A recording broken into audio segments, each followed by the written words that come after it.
What's up YouTube? Junk here, and today we're making a Spore stage tier list. Okay guys, for this tier list we're going to start in Cell stage and we're going to make our way around all the way to Space stage. Hopefully I'll have some pros and cons for each one along the way.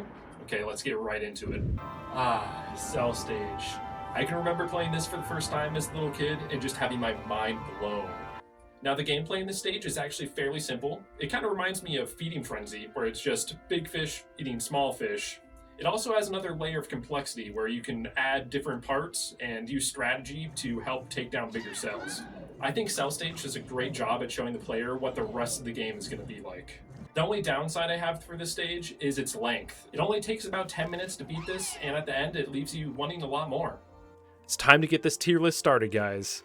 Now, where are we going to put Cell Stage? I definitely don't think it's the best of the best, so no S tier, but I could never drop it lower than an A. I love Cell Stage and I wish we had more of it. Once your cell has grown legs, it's time to go to land and start Creature Stage. Creature Stage does a great job at building from the mechanics of Cell Stage. The objective of Creature Stage is to make sure you don't starve to death, and at the same time you want to go around either befriending or killing the other organisms you see.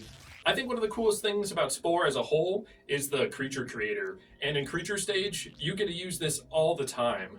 I really love the sense of freedom you have in Creature Stage. You really can do anything you want to, because everything gives XP and allows you to progress forward.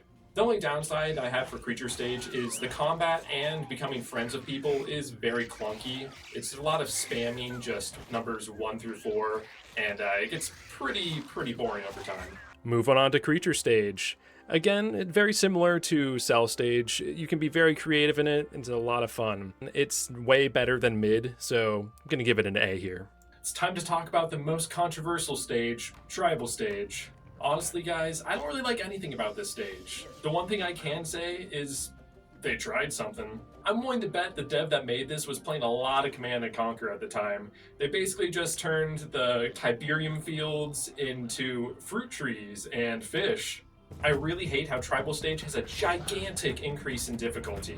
The stage starts off pretty slow, but soon enough you're going to have multiple tribes that absolutely hate you for no reason. You're going to be getting raided over and over again, and with how long it takes each baby to mature, you can find yourself in some hot water really fast. Most of the time I try to ally with all the other tribes because the combat is so bad. I feel like your tribe members just move so slowly, and it makes everything so much more difficult. I wonder where Tribal Stage is going to place in the tier list.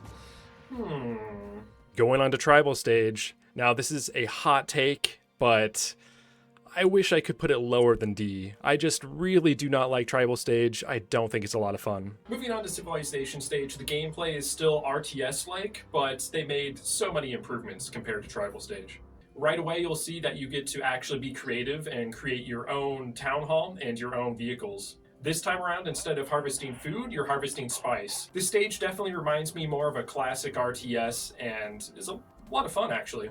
Depending on your civilization, you're either going to be trading with people, attacking people, or doing religious takeovers. And they're all fun and unique in their own way. I'm trying to think of some negatives of Civilization Stage, but I can't really think of anything. This stage isn't amazing, but it does what it's trying to achieve very well. Now we're on Civilization Stage. I'm definitely putting this in B. It's way better than Tribal Stage, and I could not see putting it at C. We finally made it to space, the final frontier. Space Stage really changes everything. It completely opens up an entire galaxy for you to explore. While you get some missions from your main empire that kind of guides you through the story, you're kind of on your own to do anything you want to do. And there are so many options you can choose from in Space Stage. You can terraform, you could do combat, you can create alliances, and I could go on and on and on. As a little kid, I played this for hours and hours, role-playing that I was capturing the entire galaxy. I will say, as a negative, when you do get to the center of the galaxy, the game does get a whole lot more boring. You might start playing Spore because of Creature Stage or Cell Stage, but you stay playing because of Space Stage. Here we go, the final one, Space Stage. Now, I'm putting him at the very tippy top where he belongs. I love everything about Space Stage, from terraforming to selling spice to other empires, and then even destroying those empires later on. And there we go, YouTube. That's how I would rank all the different Spore stages. Make sure you leave a comment down below and let me know whether you agree with me, disagree with me. Don't forget to hit that like button and subscribe. Okay, peace out.